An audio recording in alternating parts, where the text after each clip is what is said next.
Está. Buenas noches a todos otra vez. Bien, como vieron, el tema es como Dios es, o sea, como Dios es, también nosotros somos como Él o somos parecidos a Él. Acuerdan que dice en Génesis que Dios creó al hombre a su imagen, a imagen de Dios, lo creó, a imagen y semejanza. Entonces, bueno, creo que ya hemos tocado esto alguna vez. La palabra imagen, una imagen es una representación de algo, una representación de, entonces cuando dice que somos imagen de Dios, somos la representación de Dios aquí en la tierra. Y semejanza es algo que se parece a, entonces somos parecidos, parecidos a Dios. Bueno, esa imagen y esa representación de Dios y ese parecido a Dios se vio, ¿cómo decirlo? Se vio manchado, ¿sí? Cuando vino la caída, se perdió la representación de Dios y se perdió la semejanza de Dios cuando el hombre, Adán, entrega el dominio de la tierra al diablo. Bueno, cuando Jesús regresa y muere en la cruz por nosotros, dice la palabra de Dios que vino a recuperar lo que se había perdido. Entonces se perdió la comunión de Dios con el hombre o del hombre con Dios. Se perdió esa comunión, se perdió la semejanza y se perdió la imagen, ¿sí? La representación de Dios en la tierra. Entonces, cuando viene Jesús, viene a restaurar ese tipo de cosas. Y ahorita vamos a ver cómo inclusive en el Nuevo Testamento y en el Nuevo Pacto, habla de que ahora somos como Él, ¿no? Ahora esa imagen y semejanza se ha restaurado. Ahora debemos demostrar la imagen de Dios o la imagen de Cristo al mundo. Ese es ahora nuestro trabajo. A menos que eh, la palabra que se ha sembrado en nosotros haya sido ahogada por las preocupaciones. Bien, vamos a leer Marcos 4:19. Dice que las preocupaciones del mundo ahogan la palabra y se vuelve infructuosa. O sea, la palabra de Dios tiene que dar un fruto en cada uno de nosotros. Y al final, el fruto es lo que el árbol da, ¿sí? Lo que se ve es el fruto. No se ve cómo se produce, no se ve de dónde viene, pero se ve el fruto. Así en nuestras vidas se debe de ver ese fruto.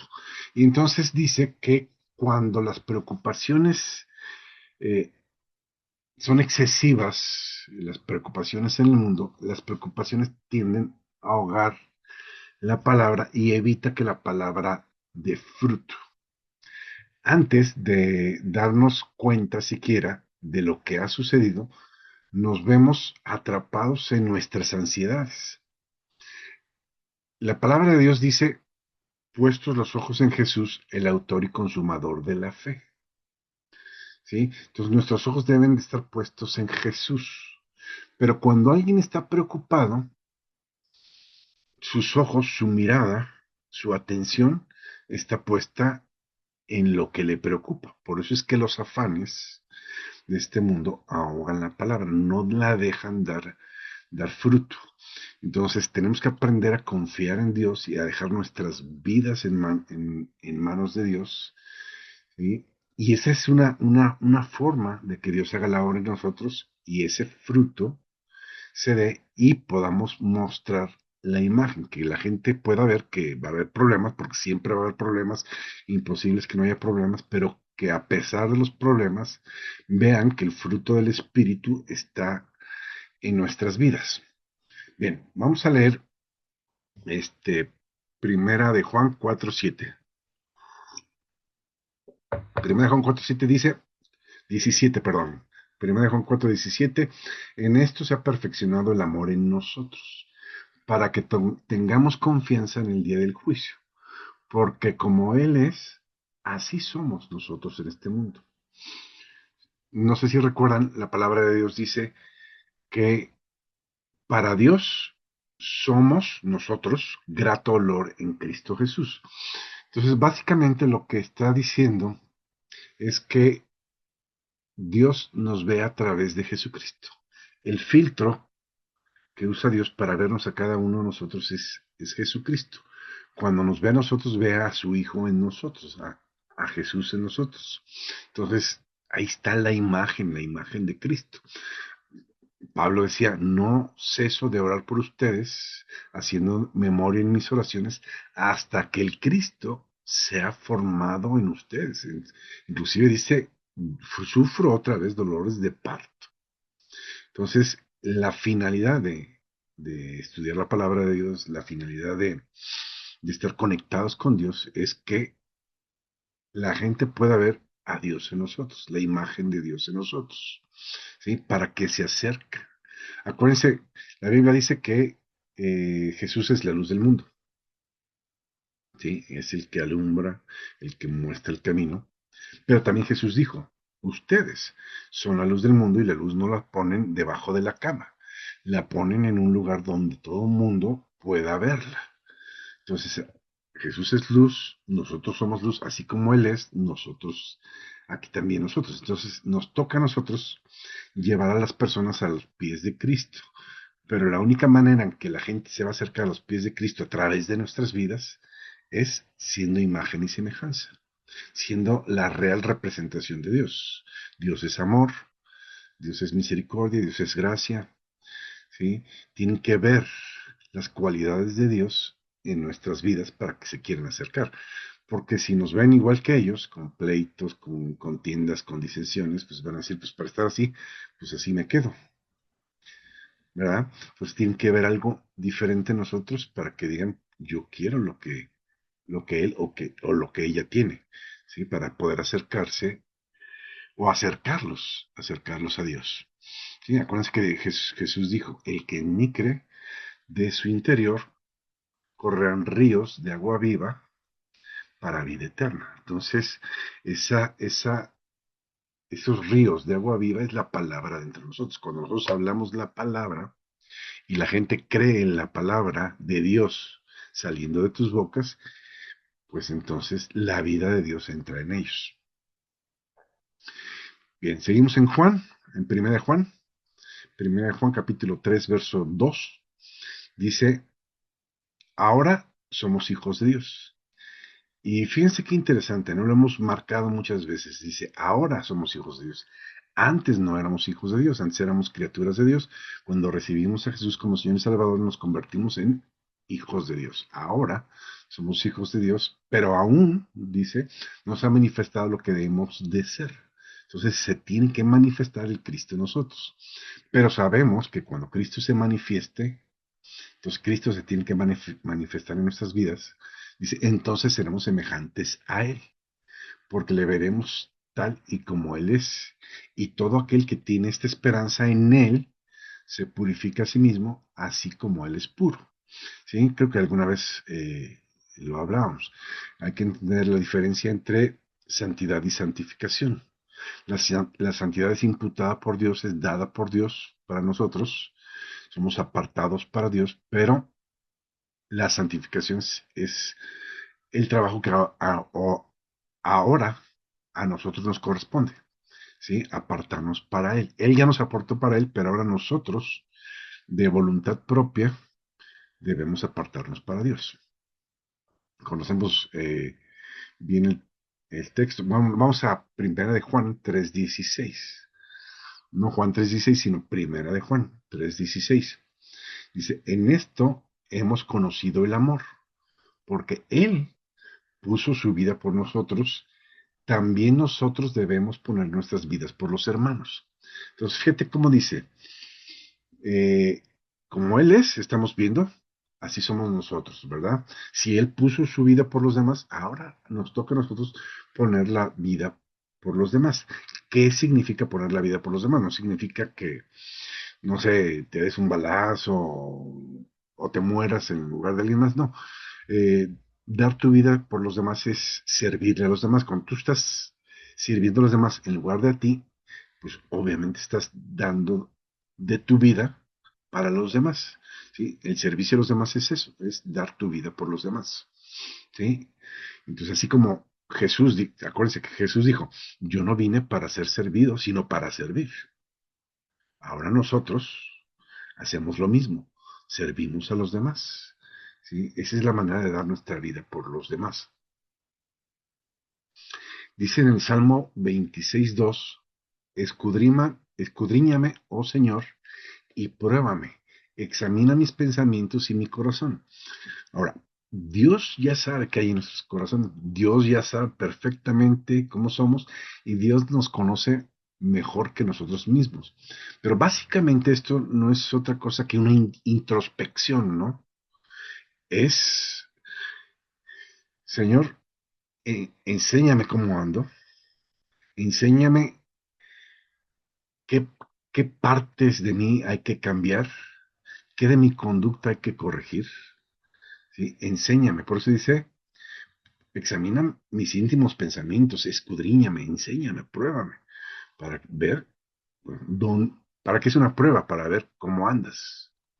Y corregir las cosas que haya que corregir. Lo que no haya que corregir, pues ahí se queda. Pero las cosas que haya que corregir hay que buscar siempre la manera de mejorar. Dice la palabra de Dios, hasta que todos lleguemos a la unidad de la fe, a la estatura de un varón perfecto, a la estatura de Cristo. Segunda de Corintios capítulo 13, versos 5, que es lo que estábamos hablando. Este versículo, pues, embona perfectamente con el anterior. ¿Sí? Dice, examínense ustedes mismos. La introspección, ¿verdad? A ver cómo ando. ¿Sí? Examínate tú mismo para ver si estás firme en la fe. La Biblia dice que la fe viene por el oír y el oír viene por la palabra de Dios, por la comunión con Jesús. Jesús es la palabra. Entonces, básicamente está diciendo, a ver, checa cómo anda tu comunión con Dios. Checa cómo andas con Dios. ¿Andas de acuerdo a la palabra de Dios? ¿O cómo andas? ¿Andas en la carne? ¿Andas en el espíritu? ¿Cómo andas? Examínense ustedes mismos para ver si están firmes en la fe. Pónganse a prueba, lo que dice en el versículo anterior, ¿verdad? No se dan cuenta de que Jesucristo está en ustedes a menos que hayan fracasado en la prueba. Entonces, fíjate lo que está diciendo. Jesucristo está en nosotros. Y al que ve Dios en nosotros es a Jesucristo. Y la imagen que nosotros tenemos que dar afuera es la imagen de Jesucristo, que ya está dentro de nosotros. Tienes que dejarlo salir. Digo, como decían los Beatles, let it be, déjalo ser, déjalo ser. ¿Sí? Deja ser al Espíritu en ti, que Cristo sea en ti. ¿Se acuerdan que Pablo decía, ya no vivo yo, Cristo vive en mí? Y lo que ahora vivo en la carne, lo vivo en la fe del Hijo del Hombre. Básicamente está diciendo Pablo, vivo para Cristo. ¿Sí?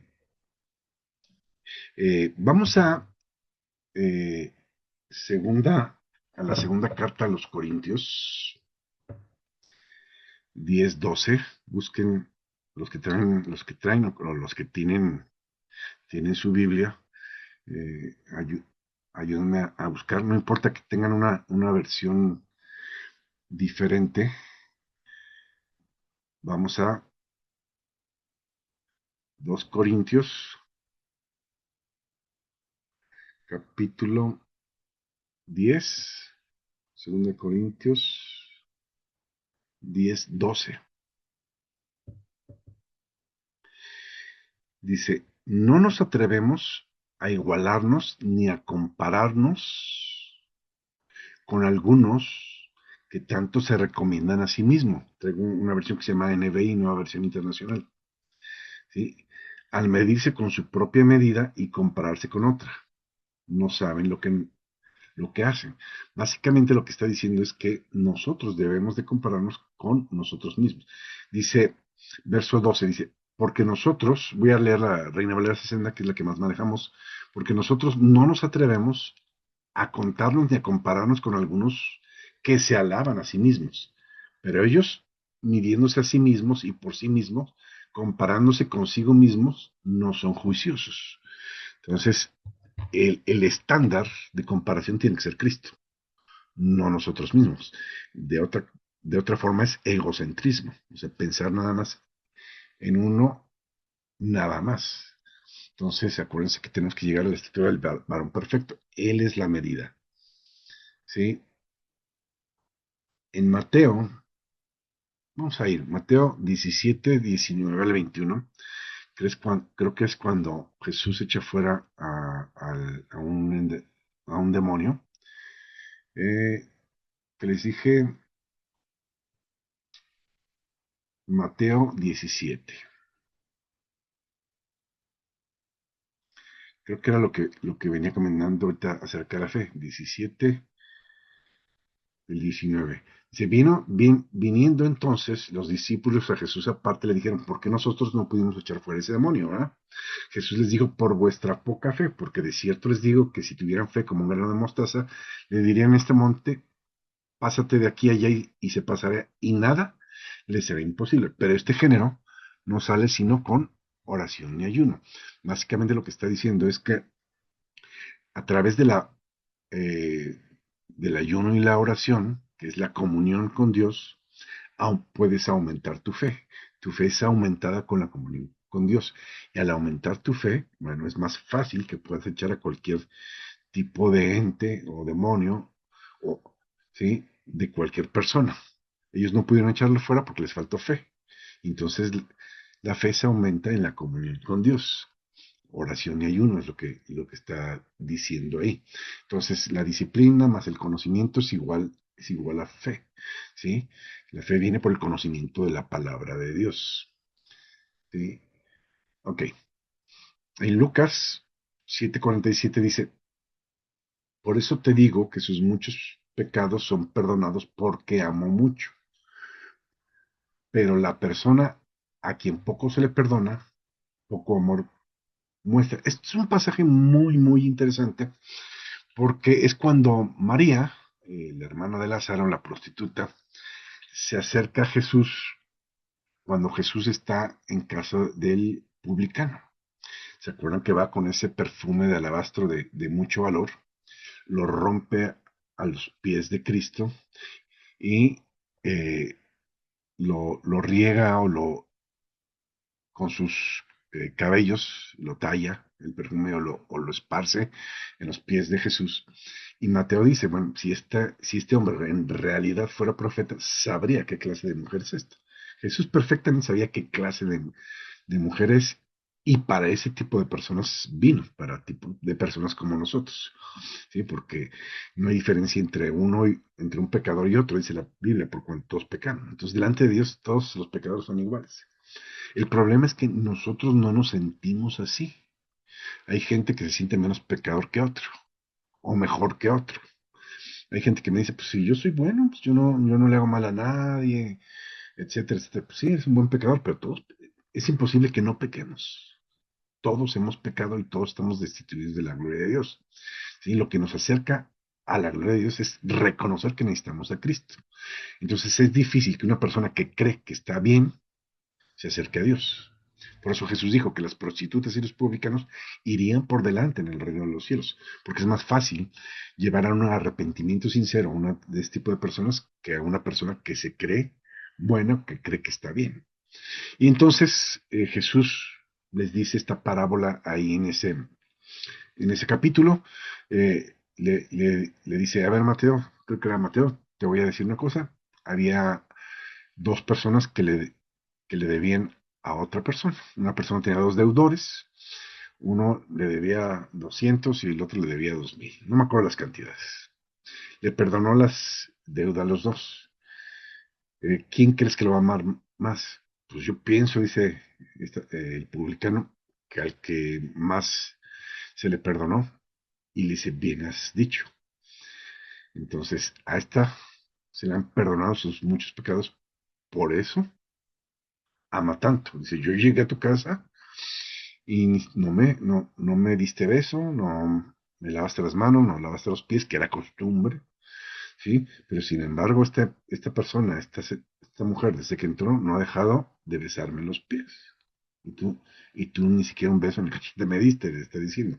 Entonces, ella ama más, porque sus muchos pecados les han sido perdonados. Entonces hay gente que cree que no hay mucho que perdonarle, entonces difícilmente va a venir a un arrepentimiento sincero. Fíjense lo que dice en Santiago capítulo 4 verso 8. Dice, acérquense a Dios y Él se acercará a ustedes. O sea, Dios está ahí. Vuélvete a Dios, que es vuélvete. En cuanto tú te vuelves, Dios ya está ahí. ¿Se acuerdan del pasaje cuando Jesús camina sobre el agua? Y Jesús, perdón, y Pedro le dice, Señor, si eres tú, di que yo vaya. Y le dice, ven, y echa el brinco. Y cuando ve las circunstancias que lo rodean a Pedro, las olas, el viento, etcétera, se empieza a hundir, aunque Jesús venía caminando pues más lejecitos, porque se gritaron. Jesús les dijo, no teman, porque lo vieron como un fantasma que venía caminando por el agua desde lejecitos. Y Jesús les gritó, no temas. Y Pedro le grita, si eres tú, pues manda que yo vaya hacia ti. Y entonces es cuando da el brinco al agua. Y cuando se está hundiendo, Señor, sálvame. Ya estaba Dios ahí. O sea, Dios siempre está ahí, pero está esperando ese arrepentimiento genuino de nuestra parte.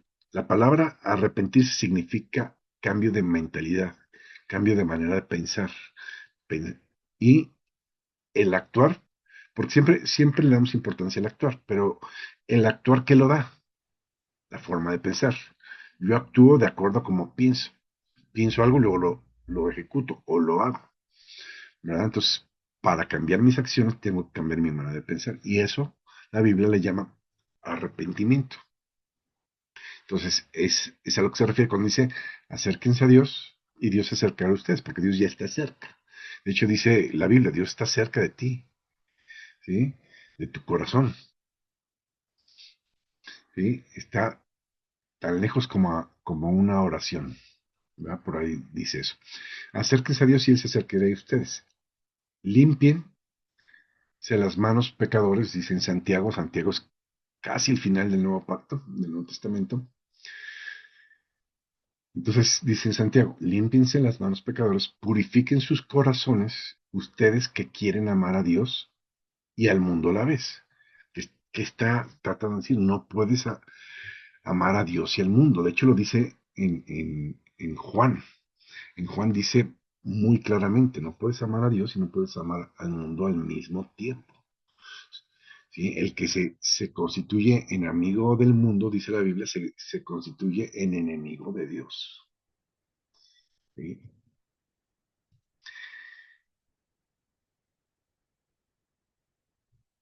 Eh, ¿Qué pasaría si en realidad nos mostramos como Cristo al mundo? O sea, si realmente damos la imagen de Dios a Él, si la gente nos ve cerquita de Él, que platicamos con Él, que hay un cambio de vida en nuestras vidas, ¿sí? Si la gente ve que Dios, que nosotros estamos permitiendo que Dios se acerque a nosotros, porque hay gente que no permite que Dios se acerque a él. Dios se quiere acercar a todos. Acuérdense que dice la Biblia que la voluntad de Dios es que nadie se pierda, que todos vengan al conocimiento de Dios, pero no todos quieren. Entonces, y Dios no va a ir en contra de la voluntad de ninguno de nosotros. ¿Sí? Acuérdense, dice la Biblia, imagínate, si empezamos a mostrar la imagen de Cristo, vamos a ver las cosas que Cristo hizo y que están escritas en el Evangelio. Él lo prometió. El que cree en mí, las mismas obras que yo hice, Él las hará y aún mayores, porque yo lo voy a estar respaldando desde el cielo. Yo voy al Padre, dice. Eso está en Juan 14:12. Entonces, la gente tiene que ver, iba a decir que hacemos la obra de Dios, pero más bien es dejar a Dios hacer la obra a través de nosotros. Dice, toda buena obra y todo un perfecto desciende de lo alto del Padre de las luces. O sea, si hago bueno algo, no soy yo, es Cristo en mí. Es Él quien pone el querer como el hacer. Entonces, simplemente es dejar a Dios actuar en mi vida y a través de mí. No es que yo sea bueno, ni que tenga poderes, ni nada, el poderoso es Dios. Y Dios quiere hacer eh, sus milagros a través de nosotros. ¿Se acuerdan que Dios le dijo a Moisés, con este bastón o con esta vara vas a hacer mis milagros? La vara representa la palabra de Dios. O sea, con la palabra de Dios es que se hacen los milagros. ¿Sí? Entonces, ¿y cómo estoy seguro de que la comparación que estoy haciendo de la vara con la palabra es la correcta? Porque lo dice el Salmo 23. Tu vara y tu callado me infunden aliento. O sea, lo que me infunde aliento es la palabra de Dios. Sí, aunque ande en valle, sombra de muerte, no temeré porque tu vara, ¿sí? Me infunden aliento. La vara, la palabra nos infunde aliento. Ok, dice en Amós, capítulo 3, versos 7, y esto es bien interesante. Dice, nada hará Dios sin decirlo a sus siervos los profetas. O sea, siempre que Dios va a hacer algo, busca primero decírselo a alguien para que ese alguien lo pueda decir y cuando se cumpla lo que Dios iba a hacer, entonces vean que sí fue Dios quien habló a través de esta persona. Tenemos el ejemplo de Sodoma y Gomorra. Dios ya tenía planeado destruir Sodoma y Gomorra, pero este no lo iba a hacer sin comunicarlo a alguien. O sea, no es que le necesitara pedir permiso a Abraham, ¿sí? Pero sí lo comunicó con Abraham y Abraham le dijo, ¿sabes qué? Esa ciudad me la voy a echar. Y empieza a interceder, ¿se acuerdan el pasaje? Abraham con Dios, no, si hubiera 50 justos, perdona, por 50 juntos, los perdonaré. Bueno, o sea, a lo mejor no hay 50, a lo mejor hay 40, ¿se acuerdan la historia, no? Y le empieza a bajar. Y el último, a los únicos que salva es a Lot y, y a sus hijas, porque la esposa no atiende es desobediente a la ordenanza que dio Dios de salir sin mirar atrás y cuando ella vuelve atrás se convierte en estatua de sal. Bueno, conocemos la historia. Fíjense, vamos a Génesis, primer libro de la Biblia. Génesis, vamos al capítulo 18, verso 17, creo que es el pasaje que le estábamos hablando. Sí, es precisamente el pasaje que estábamos comentando ahorita. Dice, y el Señor le dijo a Abraham, encubriré yo a Abraham lo que voy a hacer, y habiendo de ser Abraham una nación grande y fuerte, y habiéndose de ser bendita en él todas las naciones, porque yo sé que mandará a sus hijos y a sus casas después de sí, que guarden el camino del Señor y haciendo justicia y juicio, para que hagan venir sobre el Señor y sobre Abraham lo que ha hablado acerca de él. Y entonces viene lo que comentamos de Sodoma y Gomorra, ¿no? Entonces, de que Dios siempre, siempre nos avisa. Fíjense lo que dice en Evangelio según San Juan, capítulo 16, verso 13. Cuando venga el Espíritu de verdad, o sea, está avisando Jesús, yo me tengo que ir, me voy, pero no los dejo solos. Va a venir el Paracletos, el Consolador, el Espíritu Santo. ¿Sí? Entonces aquí está hablando de la venida del Espíritu Santo. Cuando venga el Espíritu Santo, Él, el Espíritu Santo, les guiará a toda verdad porque no hablará por su propia cuenta, sino que dirá todo lo que oiga, o sea, todo lo que el Padre le mande decir, lo va a decir. Y les hará saber las cosas que van a suceder. O sea, Dios, de alguna manera, siempre de antemano a alguien le avisa cuando va a hacer algo. Ok, Éxodo 34:29. Después bajó Moisés del monte Sinaí llevando las dos tablas de la ley. Pero al bajar del monte no se dio cuenta de que su cara resplandecía por haber hablado con el Señor. Este pasaje es uf, interesantísimo. Básicamente está diciendo que entre más tiempo con Dios pases, más tu vida va a cambiar de tal manera que la gente lo puede notar aún en tu cara. ¿Sí? Moisés con 40 días y 40 noches de continuo en la presencia de Dios, las 24/7, ¿sí? 24 horas de las 7 días de la semana durante 40 días, imagínate. Le resplandecía el rostro de tal manera que la gente no podía voltearlo, ver a la cara. Se tuvo que poner una máscara, una bolsa, algo de trapo, ¿sí? Porque la gente no lo podía ver, porque resplandecía.